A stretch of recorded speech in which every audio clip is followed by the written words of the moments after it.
If you've ever heard of the following artists, you are probably aware of the electronic music invasion. This style of music, comprised of many subgenres, has recently taken America by storm. Musicians of this genre are making their marks in movies, at award shows. Let's start the show! A big round of applause for Dead Mouse who will be playing all night! And of course at your favorite local venue. So why this music? What does it take to make it or break it? I sat down with my friend who is an emerging artist in this unique category of music to get some answers.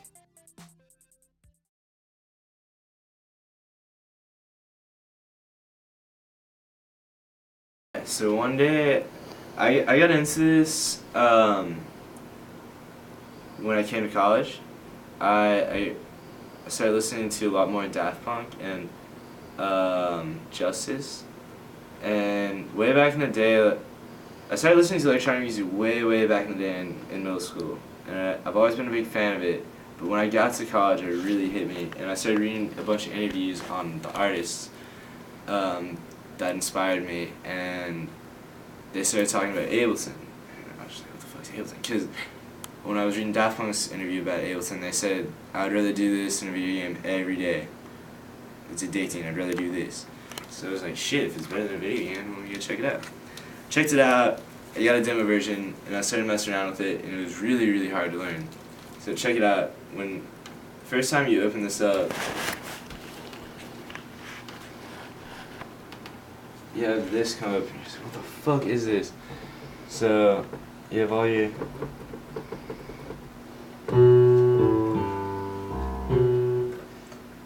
I didn't have any of this. I was just playing on my keyboard like this. Okay. Oh, weird. Yeah, it's just got C, D, E, F, G, H, I, J, K, all those.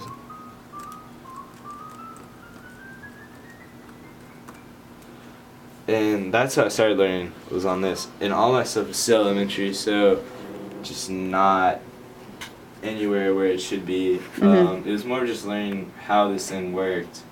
And I just spent hours and hours watching tutorials on YouTube, trying to figure it out, and more of just experimenting, sitting in my room, playing with it. Instead of going out, downtown with my friends, I would just stay in here. And all my friends were like, what the fuck are you doing, Tom? Come out and party. Yeah. And I was like, no, this is more fun. So I started learning that, and then this summer, that kid went out to go to Vegas for neurology, and he said, yo man, you're trying to do this, I got an extra place that you can stay with me at. Just come out and we can, you'll find something to do, dude. It's Vegas. Like, there's gonna be something. So sure enough, we went around, we met a gymnast at Cirque du Soleil, and he's the guy who introduced me to Dave Martin, because he was doing parkour and he was showing me his videos, and he had some shitty music behind it. I was like, man, I'm making music. Do you want me to make some good sound behind this to make it look ridiculous? He goes, yeah, you should meet the guy who made this for me. So we met up, and that's how that happened. This summer, I met a lot of people at Electric Daisy Carnival who we were just chilling in between shows, and I met some people from Long Beach. I'm working with him right now. That's the guy I'm going to go out and play some shows for. I signed to his record label, which is ITS Playground, which is Where are they, like, based out of? Long Beach. Okay.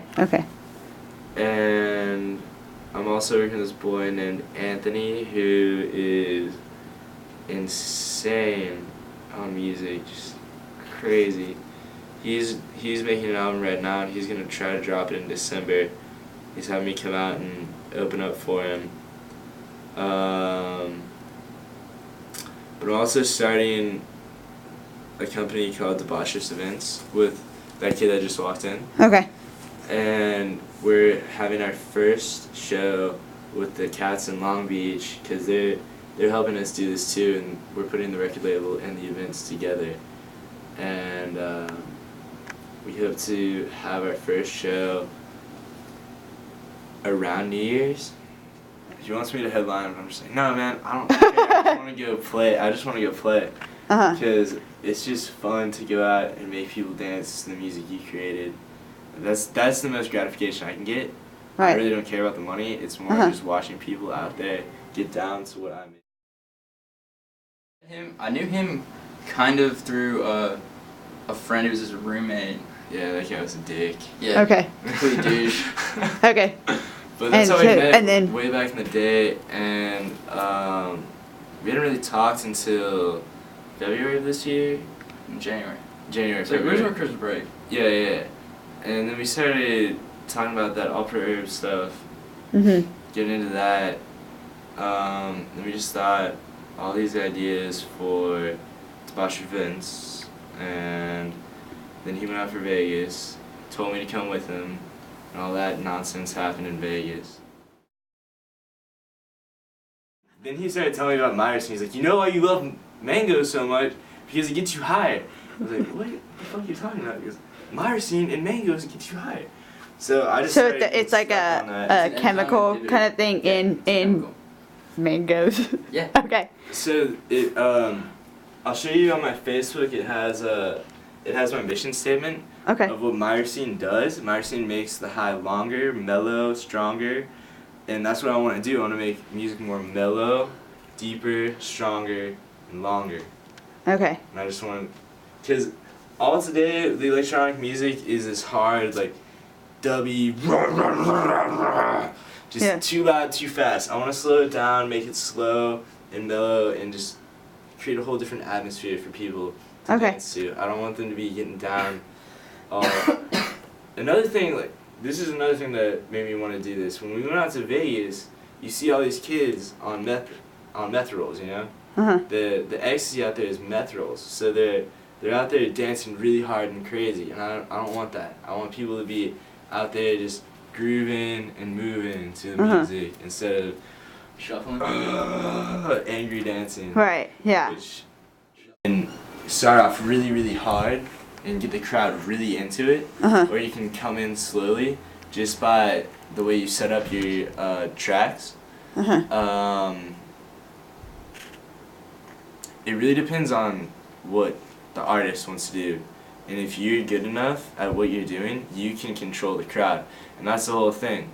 That's the whole thing that I'm really, really interested in doing, is making the crowd move to the music the way I want them to move to the Okay. music. So you're the puppeteer, Kind of like a controlling the mesmerizing masses. kind of. Yeah. Yeah. So Okay. it's not really. Yeah, you can feel it, the crowd, and sometimes you're gonna have to not play what you want to play due to the crowd. But this is at clubs that when you're DJing, you know, when you're DJing other people's tracks. But if they're coming to see Myrcene, if they're coming to see that person, then they're just gonna get wild no matter what you play. The way I make my music is usually not here. The way I've made most of my music is I've just been sitting in class or sitting in a park or something, and then you just think of a melody in your head, and once you learn the notes of the piano, like, then it's really easy to just think in your head.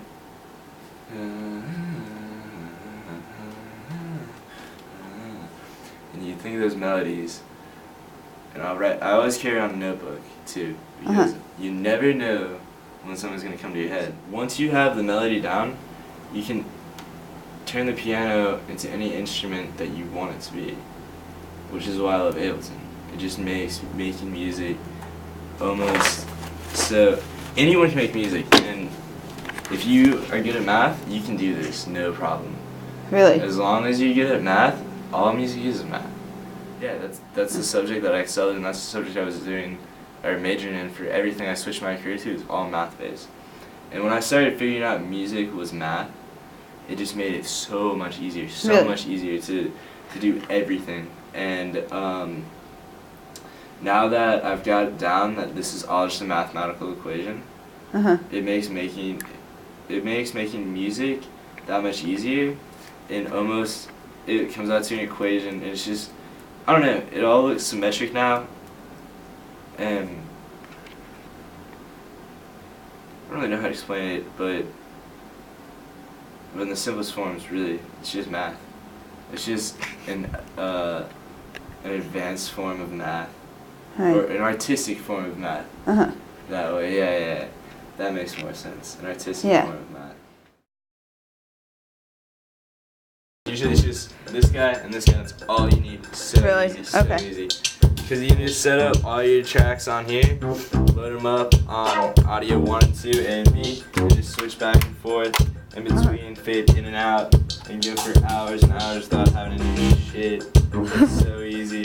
And also, Ableton makes it really easy to, if you really want to have just an on-point performance, you can line up all your audio beforehand in session view right here, and chop up everything, make it directly on point. So all you have to do is keep the crossfader in the middle and assign effects, and you can just stand up there, press play, and just sit up there if you want, and do nothing all night. Really? Okay. Yeah. So it usually takes you a week to do all that and make it exactly perfect.